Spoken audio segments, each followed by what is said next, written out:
The sound of an engine revving made me turn. Tyler's red sports car, bought with my retirement money, though I didn't know it then, barreled across the lawn straight toward me. My arthritic knees locked. My heart hammered against my ribs. The car screeched to a halt inches from my legs, the impact of the sudden stop throwing me off balance. I collapsed onto the damp grass, the breath knocked from my lungs. Laughter erupted from the vehicle. Tyler and 3 friends, phones raised, capturing my humiliation.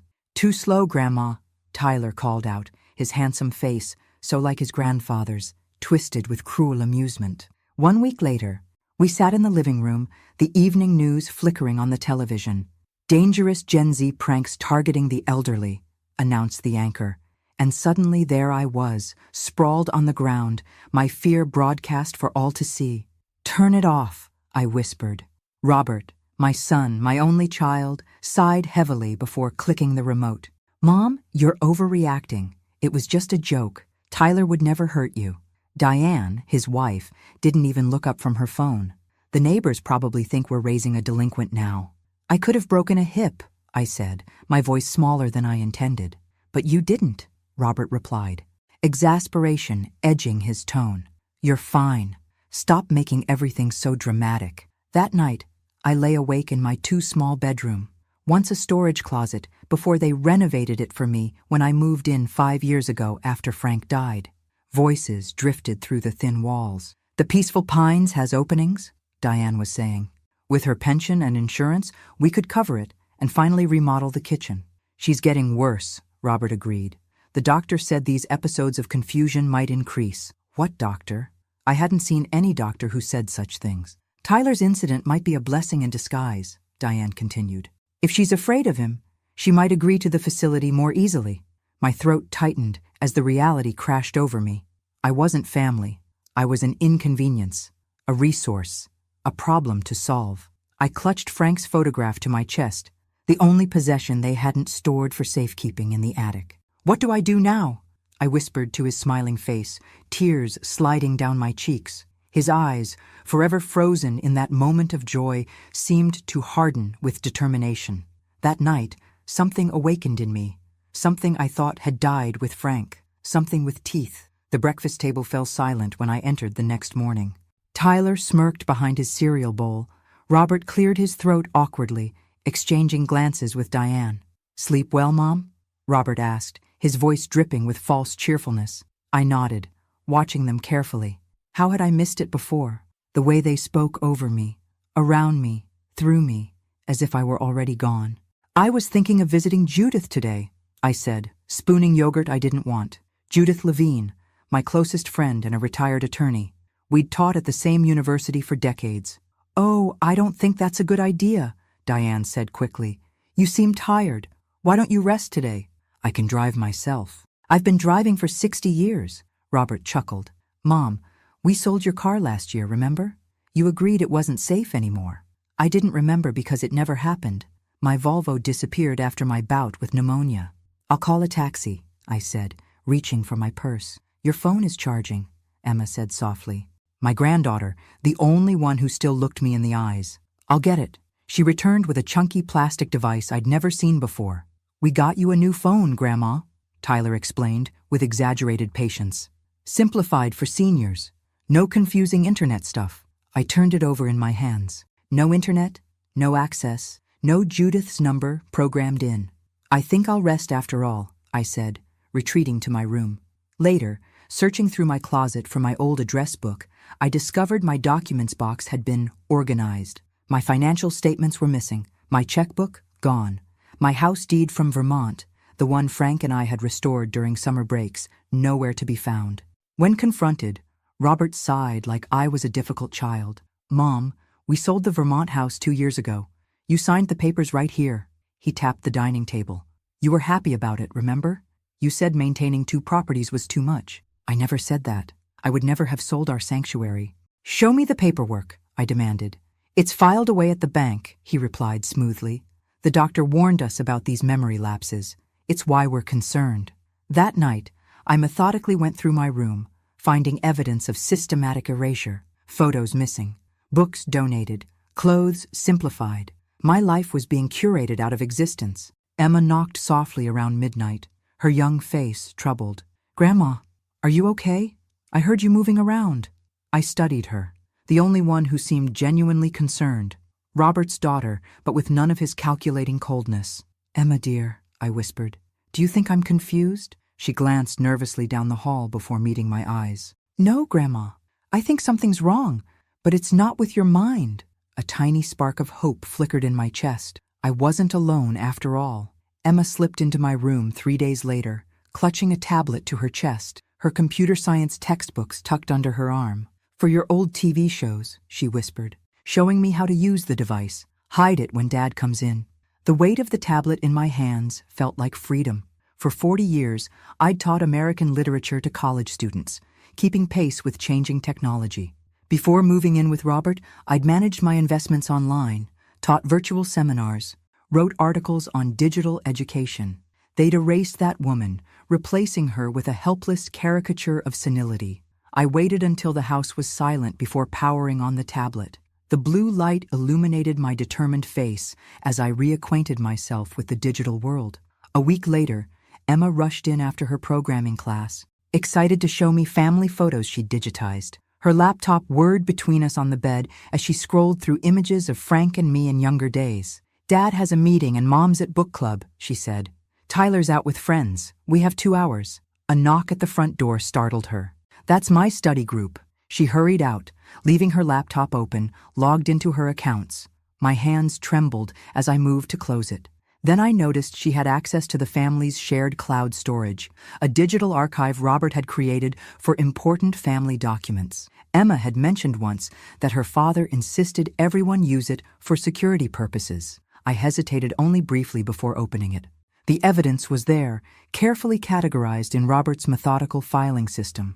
Scanned copies of my financial records, emails he'd printed and saved between himself and Westbrook Bank, documentation of my supposed cognitive decline, fabricated doctor's notes from a Dr. Mercer I'd never met. Most damning, letters to my brother George about his will, suggesting I was no longer capable of managing inheritance due to advancing dementia. I worked quickly, using Emma's tablet to photograph the screen, document by document. I couldn't forward them. It would leave a digital trail, but I could preserve the evidence. I carefully closed the cloud storage and shut the laptop just as Emma returned. Her eyes widened, seeing the tablet in my hands. "Grandma, I found evidence," I whispered. "In the family cloud storage. Robert's been planning this for months." Instead of shock or denial, she sat beside me, taking my gnarled hand in her smooth one. "I suspected something," she confessed. "Dad's been acting strange about finances. I overheard him telling Mom that your accounts needed consolidation for efficiency. That's why I brought you the tablet." Why would he do this? The question that had haunted my sleepless nights. Dad lost money in some crypto investment. A lot of money. She stared at her lap. And the house has multiple mortgages now. The betrayal cut deeper than I imagined possible. Not just financial exploitation, but the calculated dismantling of my autonomy. "Emma, I need to contact Judith Levine. Can you help me?" She nodded, determination hardening her young features. "I'll do better than that. I'll help you fight back." As footsteps approached down the hall, we quickly hid the tablet.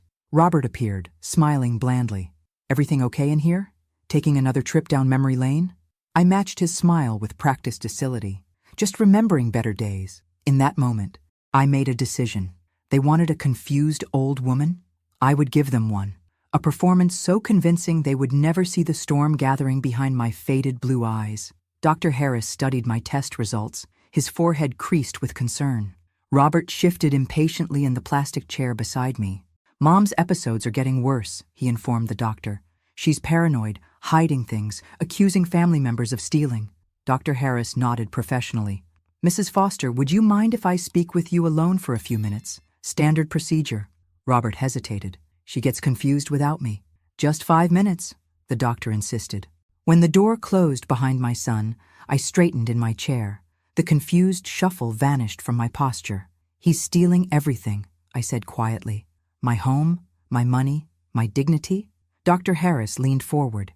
"I've noticed discrepancies in what your son reports and what I observe in our sessions. Your cognitive tests are excellent for any age. I need your help, I whispered, sliding a paper with Judith's contact information across his desk. My friend is a retired attorney. Could you contact her for me? They monitor my calls. He studied the note thoughtfully. Making such a call would be unusual. I'd need to verify this attorney's credentials first, and I'll need more evidence before taking any action that could impact family relationships. I respected his caution. Will you at least document my mental capacity independently? I fear they're building a case against me. He nodded, tucking the note away. I'll create a sealed assessment and consider contacting Ms. Levine after verifying her credentials. When Robert returned, I resumed my performance of mild confusion. That evening, Emma confirmed Dr. Harris had verified Judith's background and made contact. My plan was taking shape, albeit slowly. 3 days later, after a carefully arranged medical equipment consultation, I met Patrick Sullivan, a former prosecutor specializing in elder abuse cases. Judith had connected us through Dr. Harris. Mrs. Foster, he said once we were alone in my room, what you're describing follows a concerning pattern I've seen too often. But building a case requires methodical documentation. His weathered face hardened as I showed him the evidence collected on Emma's tablet. The car incident might constitute reckless endangerment. The financial manipulation suggests fraud. But we need more before confronting them directly. He made notes in a small pad. Can you maintain this charade while we gather evidence? I nodded, strength flowing back into my bones. I was a literature professor for 40 years, Mr. Sullivan. I can play any character required. Call me Patrick, and we should visit your brother George soon. His testimony could be crucial. 2 days later, Emma drove me to Massachusetts General Hospital where George was undergoing treatment. His once robust frame had withered, but his sharp eyes brightened seeing me. Ellie, he whispered as Emma tactfully stepped outside. Robert said you weren't well enough to visit. Robert has been lying about many things, I replied, taking his skeletal hand. His laugh turned into a cough. I suspected as much. He's been pushing me to change my will. Says you need expensive care that would eat up any inheritance. Did you believe him? George squeezed my hand. Enough to play along while I made different arrangements with another lawyer. Half to you, half to a trust for Emma's education. That girl has your spirit. Tears welled in my eyes. They're trying to erase me, George. Then write yourself back into existence, he replied fiercely. You've never let anyone silence you before. Don't start now. We found something interesting in Mom's old records, Robert announced at dinner, failing to hide the gleam in his eyes. Apparently, Dad set up some Swiss account years ago, for tax purposes. I stirred my untouched soup, avoiding Emma's warning glance. Did he? I murmured. Frank was always careful with finances. Any idea how much might be there? Diane asked, too casually. I frowned, feigning confusion. Maybe $500,000? He mentioned diversification once. Tyler nearly choked on his drink. Robert and Diane exchanged naked looks of calculation. The bait was taken, though I knew Robert would verify before fully committing. Frank had indeed maintained international investments, but nothing like what I'd implied. Patrick's plan was progressing. Create a financial distraction while building our case. Make them overreach, get sloppy, expose their true intentions. Marina Campos, the investigative reporter Patrick had cautiously introduced after 3 meetings, discovered Robert's desperate financial situation through public records and carefully cultivated sources. Failed cryptocurrency investments, mounting credit card debt, multiple mortgages on the house. They're accelerating their timeline, Patrick warned during our monthly medical checkup, our cover for meetings. We need more documentation of their intentions. That night, Emma helped implement the next phase. With her technical knowledge, she installed a monitoring app on her father's computer, something she could justify as a school project if discovered. It would capture screenshots whenever financial terms or my name appeared in documents. I don't like spying on Dad, she admitted, but after what I've seen, I understand your conflict, I assured her. We're not doing this out of vengeance, but protection. The next morning, Robert discovered me trying to call a taxi. Where do you think you're going, Mom? He demanded, snatching the phone. My house, I said, allowing tears to flow. In Vermont. I want to go home. We sold that house. Remember? You live here now. No, I cried, loud enough for the neighbors to hear through open windows. You stole it! You stole everything! Robert grabbed my arm, fingers digging painfully into thin skin that bruises easily. You're confused, he hissed. You need help. On cue, Mrs. Peterson from next door appeared at the door. "Everything okay?" I heard shouting. Robert transformed instantly, concerned son personified. "Just a difficult morning. Mom's having one of her episodes." "I'm not confused," I insisted, letting my voice quaver. "He's taking everything." Mrs. Peterson's eyes narrowed slightly. "Perhaps she should see a doctor?" "Already scheduled," Robert assured her smoothly. "In fact, I think we'll go today instead of waiting for next week." Perfect. The accelerated timeline was in motion. While Robert made phone calls, Emma slipped me my medication, not the sedatives they thought I was taking, but vitamins she'd been substituting for weeks. "Dr. Mercer agreed to see you this afternoon," Robert announced triumphantly. "And I've scheduled a tour of Peaceful Pines for tomorrow." "What's happening?" I asked, playing my role. "Where are you taking me?" "To someone who can help you, Mom. You're not well." As he guided me to the car, I glanced back at the house. Emma stood in the window, phone to her ear, alerting Patrick to the change in plans. Dr. Mercer's office smelled of antiseptic and expensive cologne. His diplomas lined wood-paneled walls, impressive credentials for a man Patrick had discovered was facing disciplinary review for 3 questionable competency rulings. "Mrs. Foster," he began, glancing at Robert beside me, "your son tells me you've been experiencing confusion and paranoia." I gazed at him with carefully cultivated vulnerability. "Sometimes I get lost in memories." "She accused me of stealing her money," Robert interjected, "and she doesn't remember selling her Vermont property." Dr. Mercer nodded sympathetically. "Let's run through some standard assessments." I performed precisely as Patrick had coached, answering some questions with perfect clarity, others with strategic hesitation, drawing complex shapes with small deliberate errors, recalling 3 objects after 5 minutes, but forgetting 1 after 10. "I need to use the restroom," I announced halfway through. "I'll help you," Robert offered quickly. "I'm not an invalid yet," I snapped with convincing irritation. "I can still manage a toilet alone." Dr. Mercer directed me to the hallway bathroom. As we'd anticipated, he stepped out to review notes with Robert, leaving his office momentarily unattended. I moved quickly, retrieving the envelope Emma had hidden in my cardigan. Inside, documentation of Dr. Mercer's pending ethics investigations, statements from former patients' families, and a letter from Patrick outlining potential criminal charges for fraudulent competency declarations. I placed it prominently on his keyboard before using the bathroom as promised. When I returned, Dr. Mercer was scanning the documents, his face ashen. "Mr. Foster," he said when we resumed, "I'll need to conduct additional cognitive assessments before making any determination. Perhaps neuroimaging and a second opinion would be prudent." Robert's jaw tightened. "We discussed this already. My mother needs immediate intervention."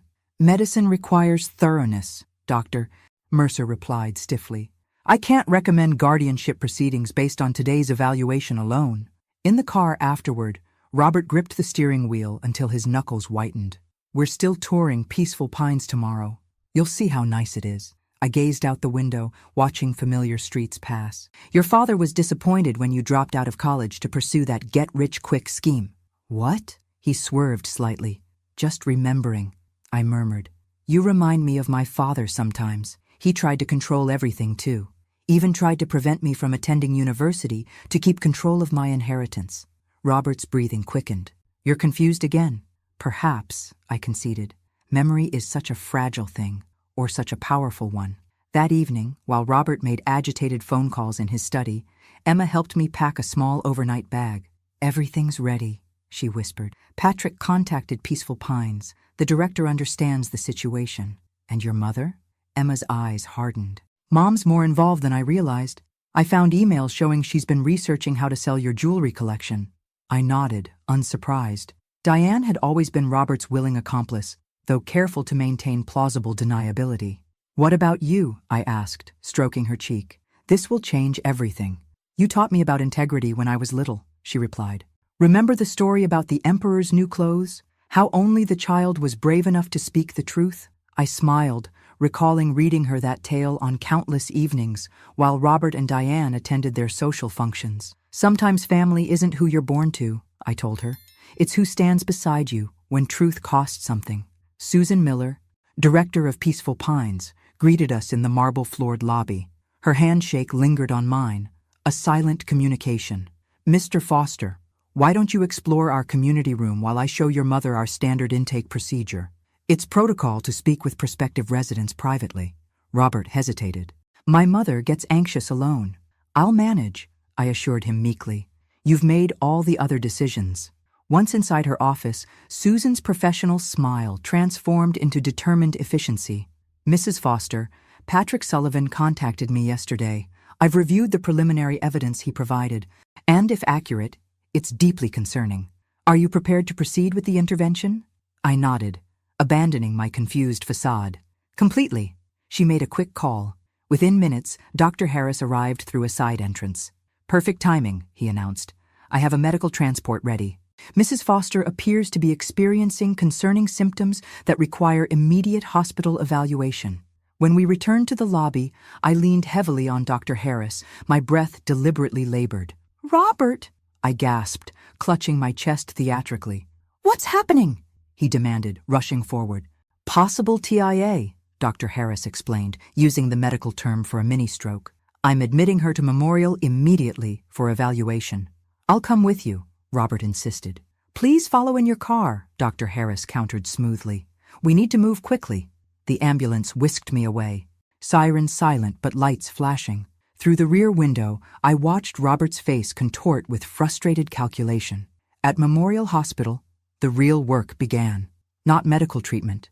I was perfectly healthy. But the final assembly of our legal counterattack. Patrick met me in a private room, accompanied by a neurologist colleague who conducted and documented a comprehensive cognitive assessment. Every test confirmed what we already knew. My mind was sharp as ever. The bank records are still being processed, Patrick explained. Financial subpoenas take time, but the evidence from Emma's monitoring app shows Robert researching signs of dementia and involuntary commitment procedures last night. And George's will? Being finalized tomorrow. His attorney will visit the hospital directly. A text from Emma confirmed the first piece. Robert had rushed home to retrieve documents for the Peaceful Pines residency agreement, finding police officers with a narrow search warrant for specific financial documents. The officers can only take what's explicitly listed in the warrant, Patrick explained. But it will rattle him, make him worry about what we know. I closed my eyes briefly, the weight of what we'd set in motion pressing on my chest. This wasn't triumph yet, just the necessary destruction before rebuilding could begin. Robert will come here next, I predicted, to try controlling the narrative. Patrick nodded. We're ready. We didn't wait long. Robert burst into my hospital room, face flushed with barely contained panic. What the hell is going on? He demanded. There are police at our house. I sat up in the hospital bed, dropping all pretense of confusion or frailty. They're investigating the money you stole from me, I stated calmly. The accounts you drained, the property you sold by forging my signature. He blanched. You're confused. This is exactly why you need supervision. Is that what you told Tyler before he terrorized me with his car? Is that what you told Dr. Mercer when you arranged to have me declared incompetent? No one will believe you, he hissed. Desperation replacing calculation. You're just a confused old woman. The detective's recorder blinked red on the hospital table between us. Robert had been escorted to another room for questioning, leaving me with Officer Martinez, a specialist in elder financial crimes. Mrs. Foster, she began gently, can you tell me when you first suspected your son was exploiting you financially? I recounted everything chronologically. The systematic isolation, the manipulation, the gaslighting about my cognitive state. After Frank died, I was vulnerable, I admitted. Grief clouded my judgment. By the time I realized what was happening, Robert had control of everything. Martinez nodded sympathetically. Unfortunately, this pattern is common. Perpetrators often isolate victims from friends, medical professionals, and financial resources. I taught American literature for 4 decades, I said, straightening my shoulders. I specialized in unreliable narrators and stories of identity. I should have recognized what was happening in my own home. Financial exploitation by family members is particularly difficult to identify because of the trust involved, she assured me. You're not alone in this experience. Our conversation was interrupted by commotion in the hallway. Tyler's voice carried through the door. This is bullshit. I didn't assault anyone. Martinez excused herself. Through the partially open door, I glimpsed my grandson, handcuffed, being led to another room. His normally confident posture had collapsed into sullen fear.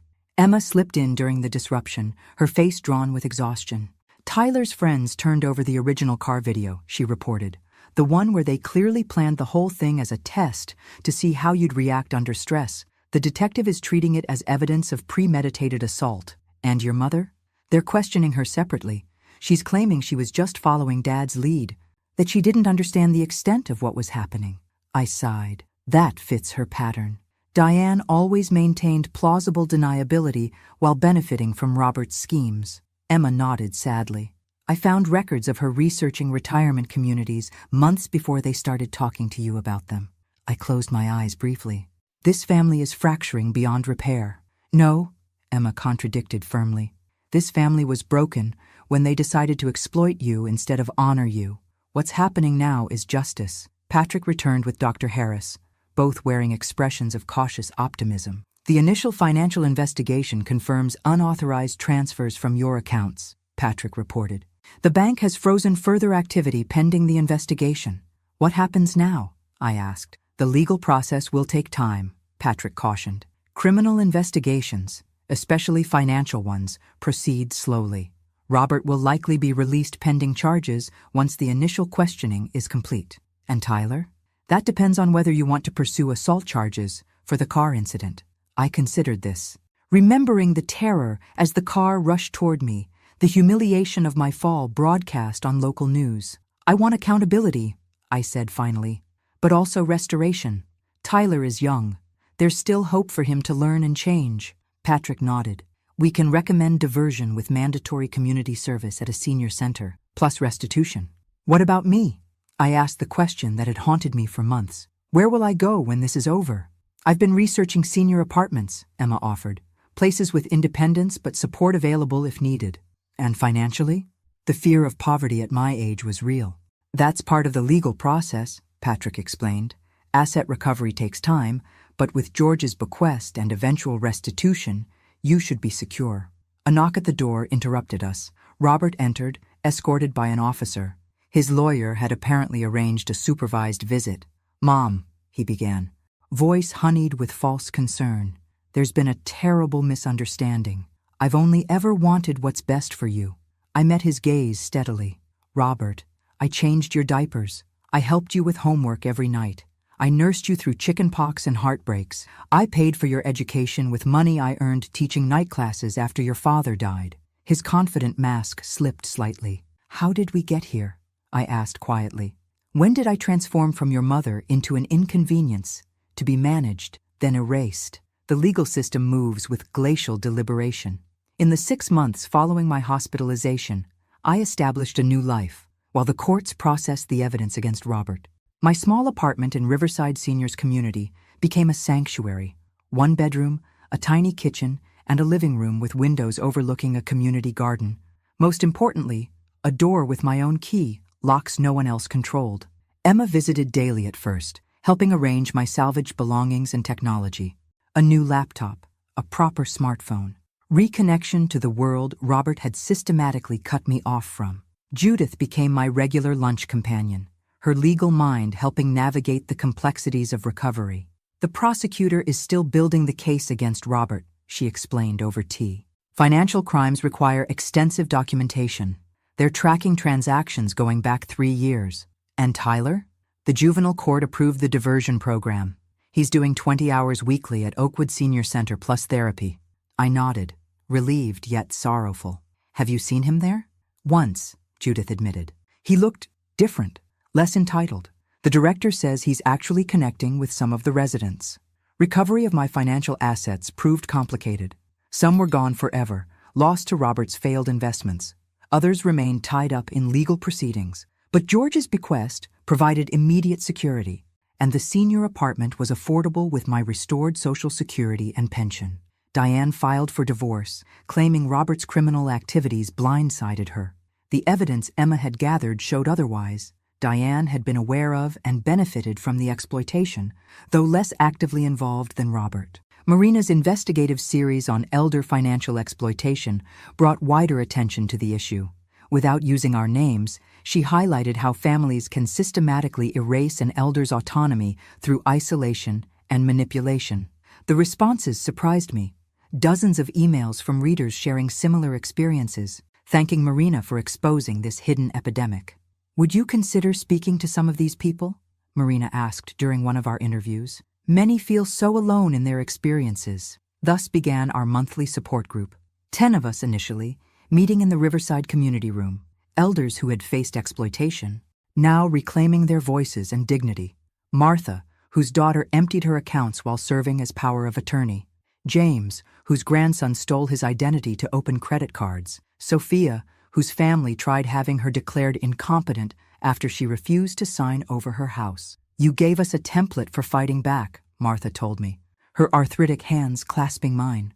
"Before hearing your story, I thought I was alone in my shame." "There should be no shame in being victimized," I reminded her. "The shame belongs solely to those who exploit trust." The irony wasn't lost on me. After decades teaching literature about voice and agency, I found myself leading workshops on practical matters, securing financial documents, recognizing manipulation tactics, building support networks outside family.